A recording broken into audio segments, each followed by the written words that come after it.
Good afternoon, everybody. It's a Friday afternoon, and we are, as always, doing our thing. Here we call it the Big Show. The Big Show is always Post-Gazette Live, and it's Paul Zeise. And, you're going to be shocked to hear this. You're going to be shocked to find this out. But we're going to talk a little bit about Aaron Rodgers again. This time, however, there is actual news. No, he didn't sign. No, he didn't become the Steelers quarterback, but he did visit today.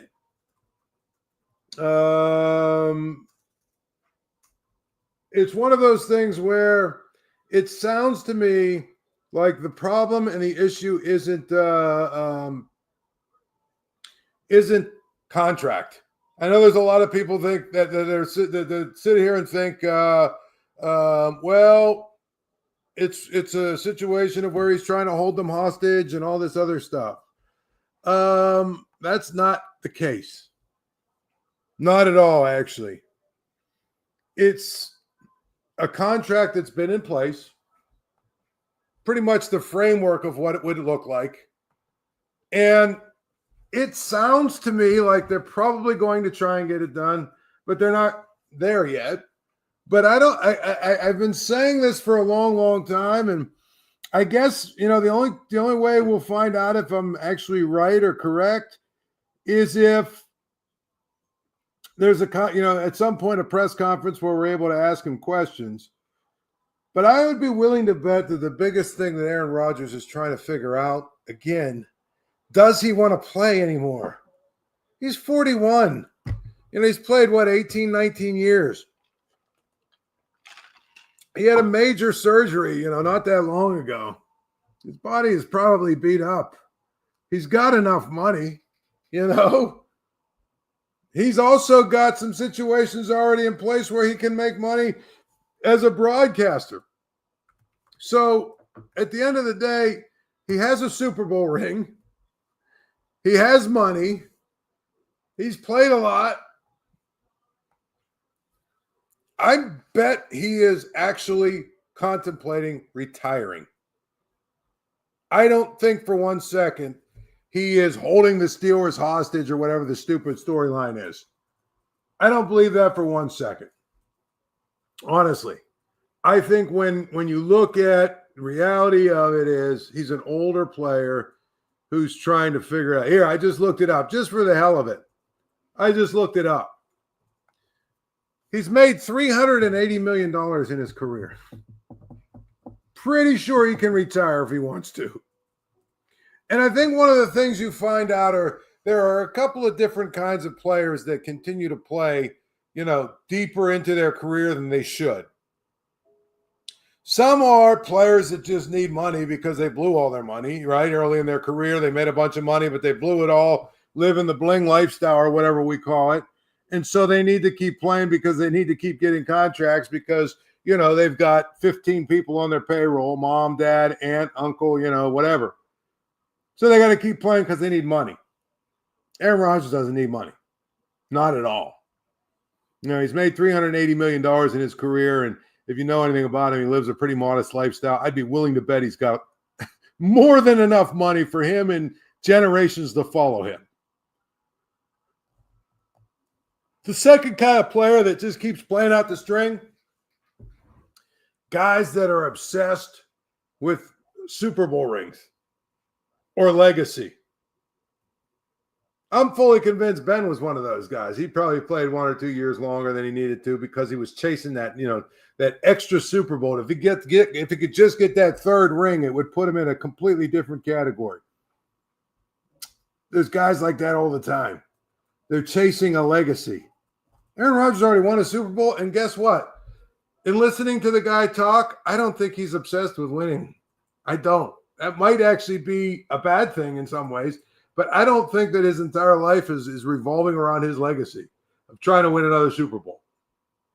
And so, again, this idea that he's holding the Steelers hostage or whatever, it's just not the case. I think he is legitimately considering retiring. And so Today, what happened was he visited the Steelers. He met with Art Rooney. He met with Tomlin. He met with Arthur Smith.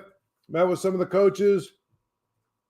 Took a look at, at the facilities or whatever. Just basically trying to get to know the Steelers a little bit more.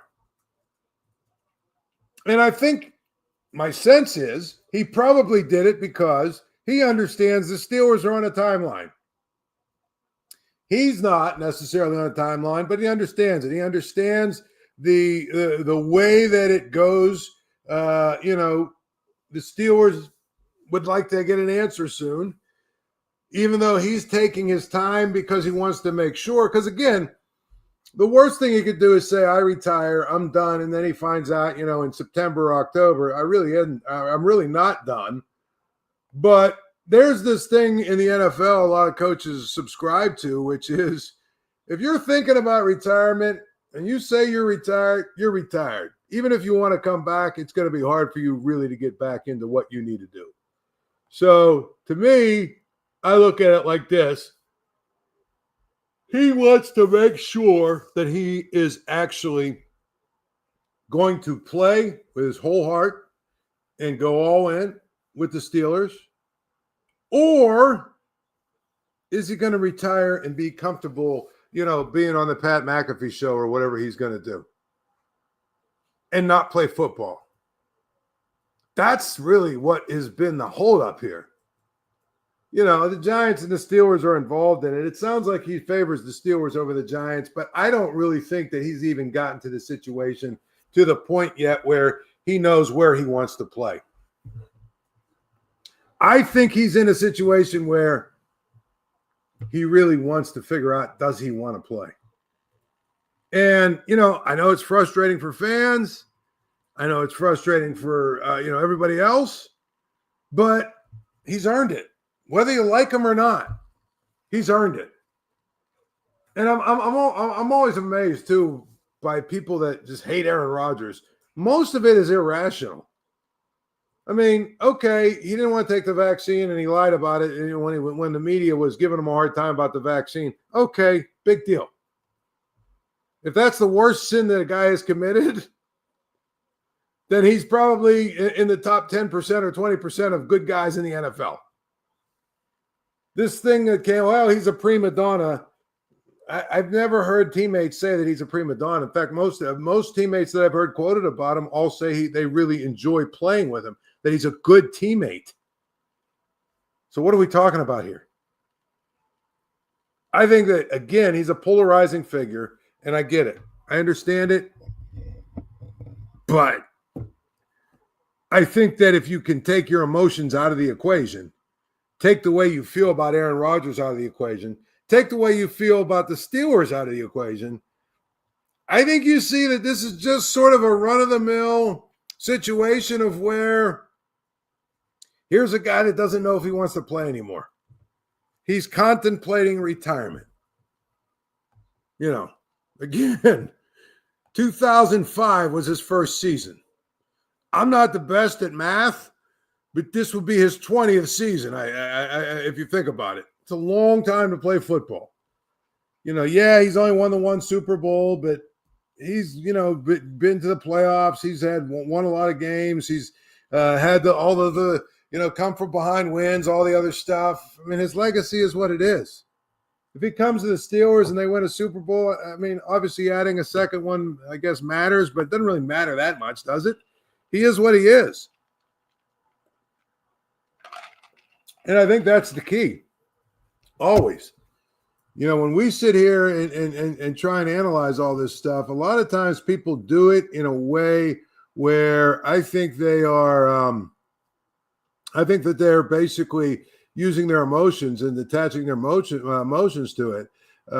If you read the story from today, though, the dialogue is ongoing. That's the other part of it that I don't think people fully understand. The dialogue is really kind of ongoing. And so, therefore, that tells me that the Steelers are probably a lot less nervous about this and upset about this. They're probably a lot less upset about this than their fans are because they've had a dialogue. They've actually been talking and in contact with them. And that's what I would tell you have to, really, really look at is that if you're upset about, him not signing his deal today or him not doing this today or whatever, take a look at the Steelers. They don't seem to be too jammed up about it. They really don't. I think the other thing that's good, and this is really important in my mind, the other thing that's good is they've hedged their bets with Mason Rudolph. So whether or not Aaron Rodgers signs or he doesn't, I don't think it changes the profile of the Steelers that much. If he does, do I think they're better than they were last year? Yes, I do. But if he doesn't, I don't think they're going to turn into some 5-12 team either. I think the other part of it is people keep throwing Russell Wilson's name in there. If you're Russell Wilson, would you really want this job now? They've made it very clear from the end of the season that you were probably, you were probably their 5th, 6th, 8th option. I mean, you were on the team last year. You were a guy that, for better or worse, led them to the playoffs last year. You're somebody who, from afar, looks like you did everything right in terms of you came in and you were, you tried to be a good teammate or whatever, all that good stuff. You didn't make waves. Now, there is the story about how the offensive coordinator and you didn't get along, and so that's a problem. But my point is, if you're Russell Wilson, why would you even want to play here now when it's clear that they don't want you? If they sign you, it's only because they couldn't find anyone else. I mean, think about it. The guy they wanted to negotiate with was your backup, not you. Your backup, the guy they benched for you. That's who they wanted to negotiate with. And they got a contract done and signed Mason Rudolph before they signed you, before they even talked to you. And they're willing to wait week, 2, 3, however long, for Aaron Rodgers before they even talk to you. I mean, it seems pretty clear to me that Russell Wilson at this point, at best, is like plan F. He needs to figure out, he needs to figure out where he's going to play. I just don't think this is an option. I just don't. And I know that people, there's still some people here that love the idea of Russell Wilson. I'm telling you, the Steelers' actions have been very, very clear from day one. I mean, no offense, but if I was the Steelers quarterback last year and I was on the last year of a deal, and at the end of the season, my deal expired, and we're sitting here, what is this, March 20th or something like this? March 20, whatever it is. When did the season end? The season ended like the first week of January. It's now March 20th, and they haven't even reached out to talk to me about a contract or about anything like that. No offense, I'm not playing here. Now, there is something to be said about desperate times, equaling desperate measures. But to me, I don't know that it's 100% that if they signed Russell Wilson, he'd be the starter over Mason Rudolph anyway. So it's just going to be, a real interesting development if Aaron Rodgers does not sign. My prediction is, and I'm not usually good at the prediction game, but I'm going to give you my prediction anyway. My prediction is he's either going to sign with the Steelers or retire. I don't know. I just feel that way. One or the other. And it sounds like the Steelers, again, this is the biggest thing to me. It sounds like the Steelers are legitimately not panicking. They're not in a place where they feel like, oh my God, we've got to, get this done or whatever. I just don't think that's the case. Honestly. I think that honestly, if you think about it, They've had an open conversation with him. And as a result, it's like a situation of where now they're just waiting to find out what he's going to do. But all this stuff with the media, he's playing them and he's, all that stuff is just not productive at all. It's actually kind of silly. Because, again, I don't think if it was anybody else but Aaron Rodgers, we'd even be having that conversation at all. I just don't. So that's, to me, that's where we're at with this whole situation. Now he's been here. He's visited with the Steelers. He's talked with Mike Tomlin. He's talked with Arthur Smith. He's, worked through some of the stuff with respect to the the offense and figuring out what they're going to ask him to do and what they're going to want him to do, and all that other stuff. I just turned around. The women's tournament is on behind me, and South Carolina is beating somebody by 50. That's generally the first day of the women's tournament. I saw a stat which is unbelievable. And honestly, if you want to find a way to bet, the safest, surest bet in the NCAA tournament, this is as an aside. Since 1994, the top 3 seeds in every region since 1994 are 359-1 in first round games. I don't know if betting is ever a sure thing, but that's as close to a sure thing as you possibly could have. Basically, the top 3 seeds, so that's 12 a year, basically, because the top 3 seeds in every region, they basically go 12-0 every single year in the first round. That's just one of the most incredible stats that I think I've ever seen. 359-1. I mean, you got to be kidding me. So when I see that, I turn around and I saw South Carolina's up by 50. Generally, that's what happens in the first round of these tournaments. Speaking of which tournaments, Duke men destroyed somebody today, Mount St. Mary's, in case you're worried about this. And right now, North Carolina is getting smacked by Ole Miss. I don't think anybody should be really all that surprised with North Carolina. They weren't good all year. They weren't good against any good team they played. The first team they played, San Diego State, just was a terrible matchup for them. I mean, North Carolina overwhelmed them with athleticism and all that stuff. But the reality is, as I say, my gauge this year, if you lost to Pitt, you're not good. And that's why I say North Carolina, not good. West Virginia, when they were whining about not making the tournament, well, guess what? West Virginia, you lost by 25 to Pitt. So you have nowhere to talk, no room to talk. Anyway, we're talking about back to the Steelers for a minute. Like I said, when I saw that stat yesterday, though, I thought that's got to be the most ridiculous bet you could possibly make.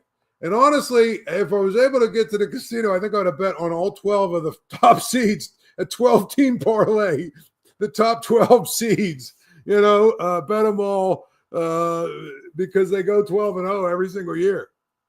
Now, I would imagine the problem with that, the odds, for instance, on South Carolina would probably be like minus 8,000 or something. And so your 12-team parlay would still probably be losing money because, USC, UConn, all the top teams, I'm sure they're so the odds are so high it wouldn't be worth it. But it is kind of amazing if you think about it. 359-1. One of the other things I wanted to say about the whole Aaron Rodgers situation, if you look at really how the Steelers have handled it, I think they've done a really good job of sort of managing it the right way. Period. I think they've done a really, really good job of managing it and making sure that, they continue to build their team around him. You could say whatever you want to say about certain things, but the reality is, as we've talked about, they've done a good job of building the team around him. The cornerback position is much better. The defensive line, they've at least got more depth. The receiver position is a lot better. And if Broderick Jones is better on the left side than he was on the right, they've gone a long way to solving some of their offensive line problems. So while people sit here and say, oh, well, Aaron Rodgers is holding the Steelers hostage. No, he's not. The team around him that they're putting together is better than it was last year. He's sort of like the last piece now. Now it's a matter of, does he want to play or not, as I said before. And that's where it's going to be until he makes his decision. And it sounds like he wants to. Do everything in his power, to work through this on his mind to make sure he's going to make the right decision. Period. And that's where we're at with it. He's going to be, a guy that's going to take his time, but I think he understands. And his visit today, I think, really shows that he understands that, the Steelers have a timeline. I read something today, some nonsense today that I thought was hilarious about how, if Dan Rooney were still alive, he would have given him a timeline.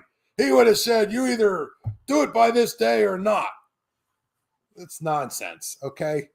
Can I tell you one of my biggest pet peeves about the Steeler fan base? Too many of you are stuck in the 70s. Too many of you are stuck in a time and place that doesn't exist anymore. Okay? It doesn't exist anymore. Oh, here we go.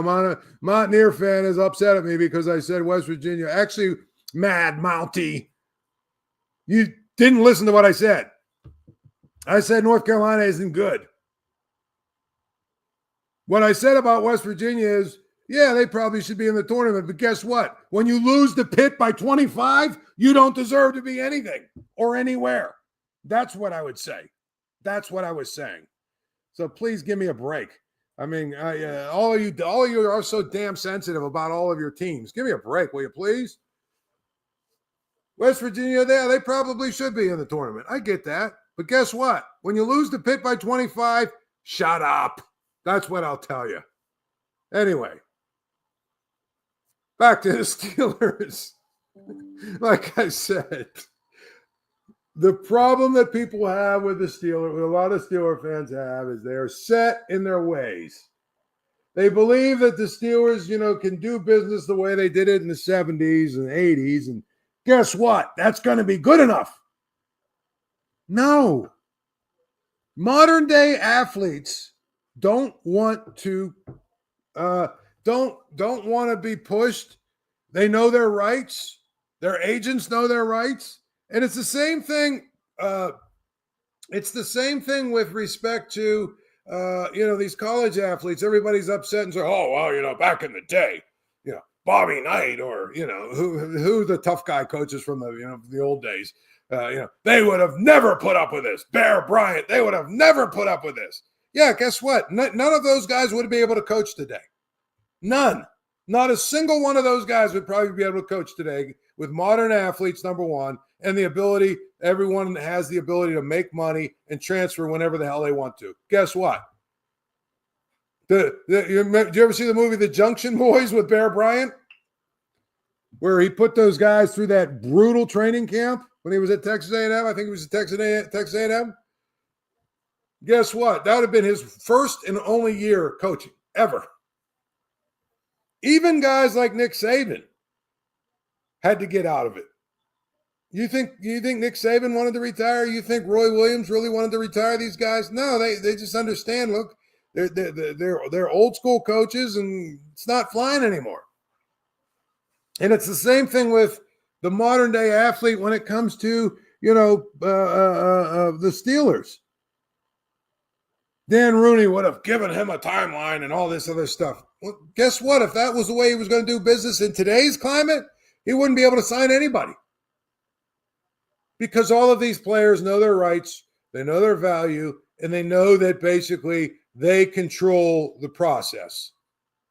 Teams can say whatever they want to say. Players control the process. Especially if you're a quarterback who teams think can help you, you can help them win. It's the way it is.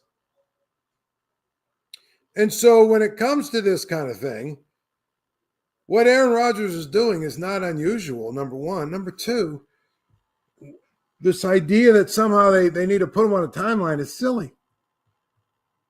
They know what he's doing. They know where he's at. They know why he's doing it and all that other good stuff. But reality is that's just not going to fly with a lot of fans. But the Steelers understand it, which is why there is no timeline, period.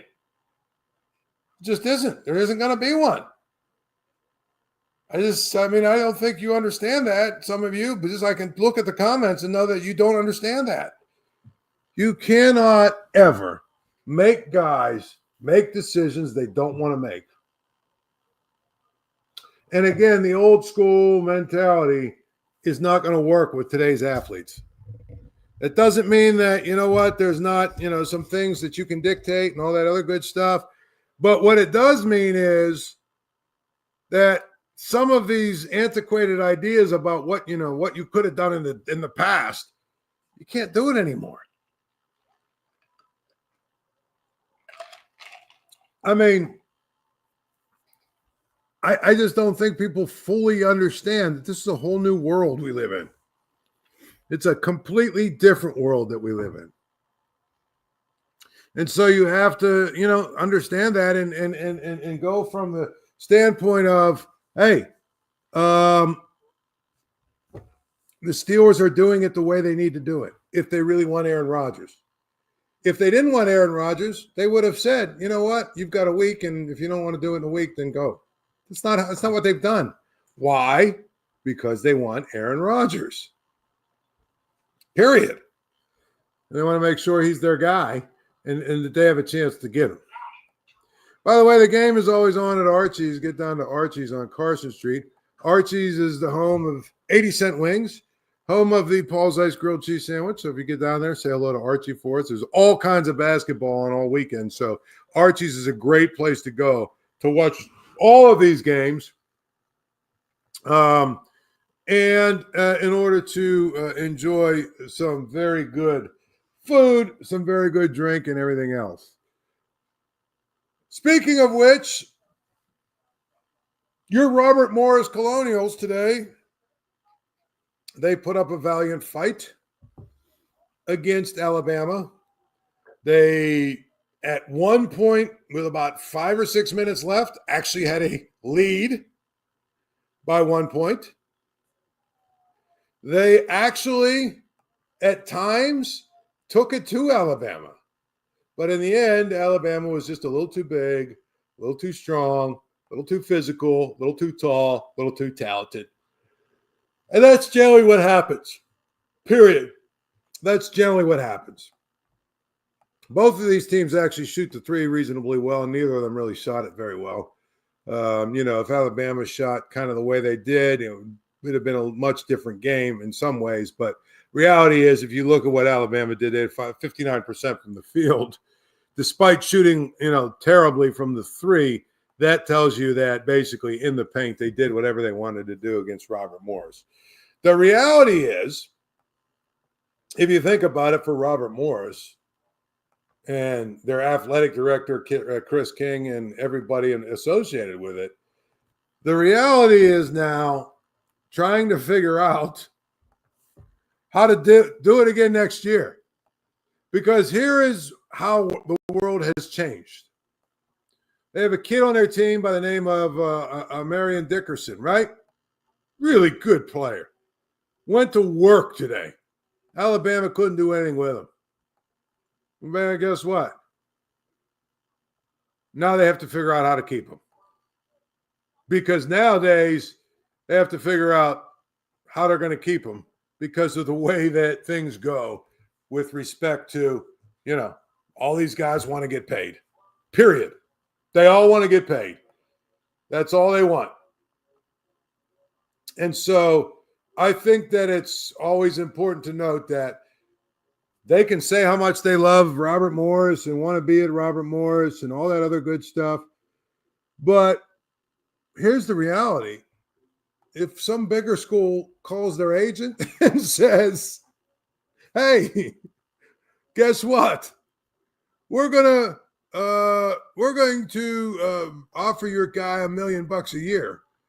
Well, the answer then becomes, well, we'll see you later, Moon.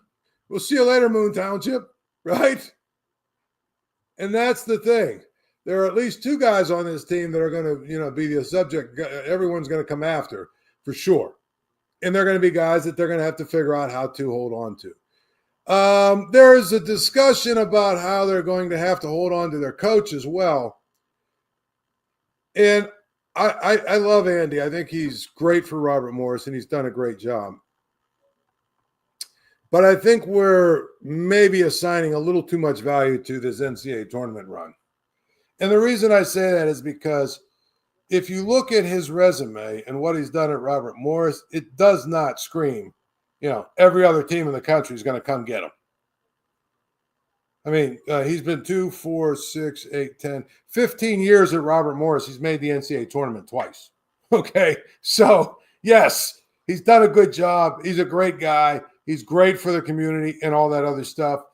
But it's not like he's one of these mid-major coaches that's been to the NCAA tournament 4 or 5 years in a row, and, everybody's going to come looking for him.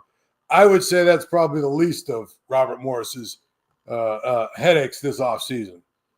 The problem you have when you win and you're a mid-major, the problem you have when you win and you're a mid-major is very simple. Okay? And that is, you know what? You win and you get your name out there a little bit and all that other good stuff. Well, guess what? Every other team in the country is going to come for your best players. One of the things that a lot of these mid-major coaches have really been upset about is that they feel like they've become sort of like farm systems for the major programs. And here's my answer to that. You have. Period. These guys that got recruited to Robert Morris, and now they've had a fantastic season, and everybody's got film of them. They just, showed out on the national stage against Alabama. Those guys, guess what? Now they're going to have other teams that are going to come get them. And they all want to play at the highest level. So to me, if you're a mid-major coach, you need to embrace that idea. Understand, you bring guys in, if you develop them the right way and they get really good, you're going to lose them. But in doing that, you're going to win a lot of games. That's what I think Andy Toole's got to sort of really think about and make sure that he does. He's got to, embrace the fact that there's a good chance he's going to lose his best players every year. Does it suck? Yeah, but again, it's the way it is now. Having this perspective, listen, there's nobody that's more old man yelling at cloud than me. I mean, I've been an old crotchety guy for at least 30 years. There's no question about it. I hate a lot of the modern day nonsense. I hate the way that young people act. I hate, all this stuff I see. But I've adapted and figured it out. This is just how life is, man. And so it's the way that college basketball is. I mean, it's a great season for Robert Morris. Really great, for Andy Toole. Feel good for him. Chris King's a friend of mine. I feel good for him. Reality is now they've got to find NIL money to be able to go get more players because they're going to lose some of these guys probably, mostly because they're going to get paid. The guy that, and I'll leave you on this, the guy that really earned the most respect from me is Will Wade from McNeese State. As you know, McNeese State just beat Missouri, I think it was, or whoever they beat yesterday. And so, it was like, oh, wow, McNeese, or Clemson. That was actually Clemson. His alma mater. Will Wade actually was a Clemson guy, and they beat Clemson in a 12-5 game. The interesting thing is Will Wade is actually now the coach at NC State. He's still at McNeese State, but earlier this week he accepted a job. He accepted the job as NC State's coach. So after the game, of course he had to answer some questions from media about, well, wait a minute. What did your players think about this? What do your players think about the fact that you're still coaching them, but you've already agreed to be NC State's coach? And he had the answer that was the actual right answer. He said, every one of them wants to play at the highest level. And so my thing with them is, hey, a number of you guys I'll probably bring with me to NC State, and you'll have a chance to play in the ACC. That, to me, some people got all upset about his answer, but that's just being honest. They're all happy for me because I'm going to the ACC, and a lot of them, they wish they could come with me, and maybe some of them can't. So, we're going to get through this, and when we're done, I'll go coach NC State, but some of these guys probably eventually will come with me. Anyway, that's pretty much it. Enjoy your weekend. You can also, again, make sure you get down to Archie's and enjoy yourself, watch some basketball, eat some great wings, and all the other good stuff that you do when you go to Archie's. Until then, have a great weekend. Thank you for checking out this content from Post-Gazette Sports. If you watch this video on YouTube, please like the video and subscribe to our channel. For all of the sports coverage the Post-Gazette has to offer, visit post-gazette.com.